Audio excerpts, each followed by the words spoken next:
Bonjour à tous et bienvenue dans ce cours sur l'histoire de l'air et de l'espace. Le cours d'aujourd'hui va permettre de terminer la partie histoire de l'air et on va reprendre à 1970 avec la création d'Airbus.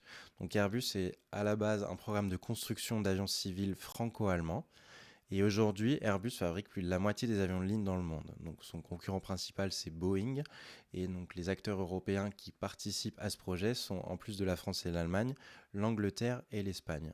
Ce qu'il faut savoir également, c'est qu'Airbus, c'est un groupe gigantesque qui a plus de 130 000 collaborateurs qui travaillent sur la conception, sur le développement, sur l'assemblage de l'avion. Et il y a énormément d'entreprises qui vont travailler en partenariat avec Airbus pour permettre des chantiers gigantesques comme ceux créés par Airbus.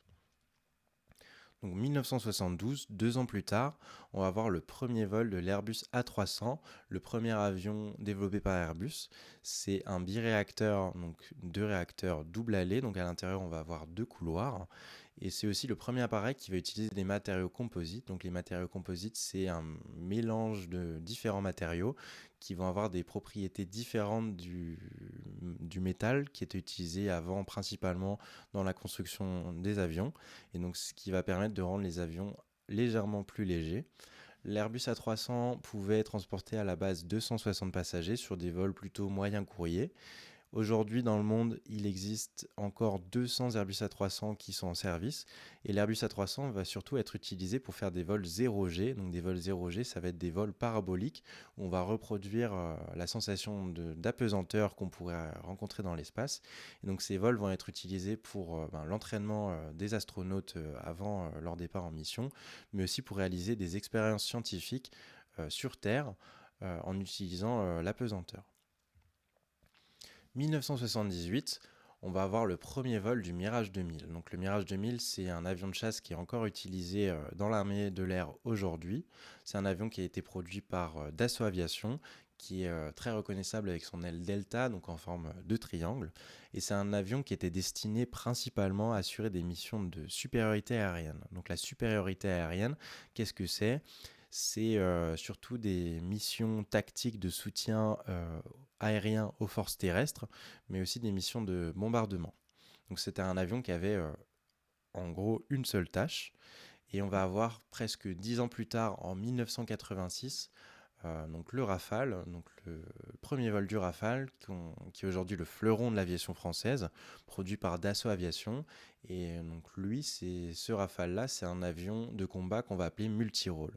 Multirôle pourquoi ? Puisque c'est un avion qui va permettre d'effectuer différentes missions sans qu'on ait besoin de reconfigurer l'appareil, donc de lui rajouter d'autres systèmes ou d'autres supports pour effectuer les différentes missions. Donc, dans ces missions, on pourra avoir principalement des missions de défense sol-air, des tirs de missiles air-air donc vers d'autres appareils, des tirs de missiles air-sol et également la dissuasion nucléaire. Donc le Rafale aujourd'hui porte la bombe nucléaire. C'est un avion qui est plus furtif, donc dans sa conception, dans ses formes et dans les matériaux. On a cherché à réduire au maximum la trace radar de l'appareil, donc pour que les signaux radar se reflètent au minimum ou soient déviés pour permettre à l'avion d'être le moins détectable possible sur les écrans radar. 1987, date importante avec le premier vol de l'Airbus A320.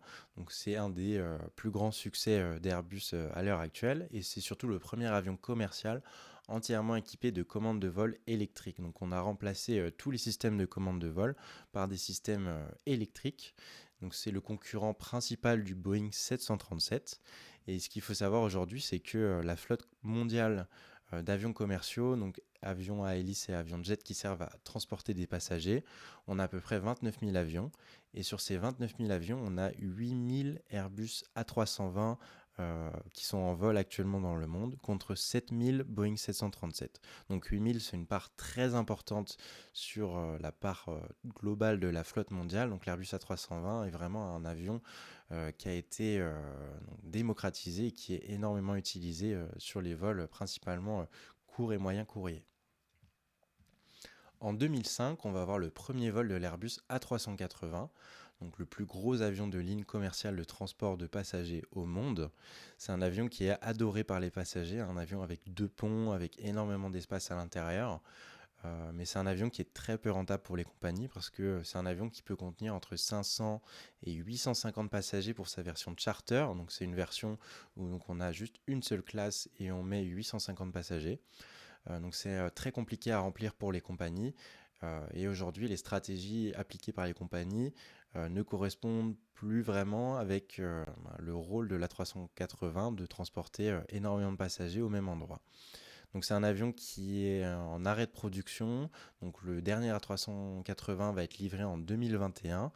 Et donc c'est une durée de vie très courte pour un avion, 15 ans, comparé aux milliards d'euros qui ont été investis pour pouvoir développer un avion qui est vraiment une prouesse technologique à l'heure actuelle.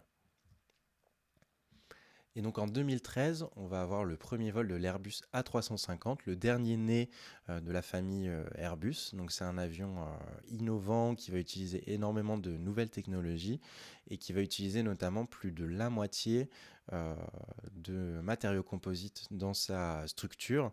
Donc c'est un avion qui va être très très allégé et qui va permettre également une consommation de carburant réduite par rapport à ses concurrents. Et également aussi, on peut voir qu'il est équipé de winglets, donc des dispositifs en bout d'aile qui servent à réduire donc, la traînée induite et donc la consommation de carburant. C'est un avion qui peut transporter à peu près 440 passagers et son concurrent direct chez Boeing, c'est le Boeing 787 Dreamliner, donc qui est également aussi composé à presque plus de la moitié en matériaux composites.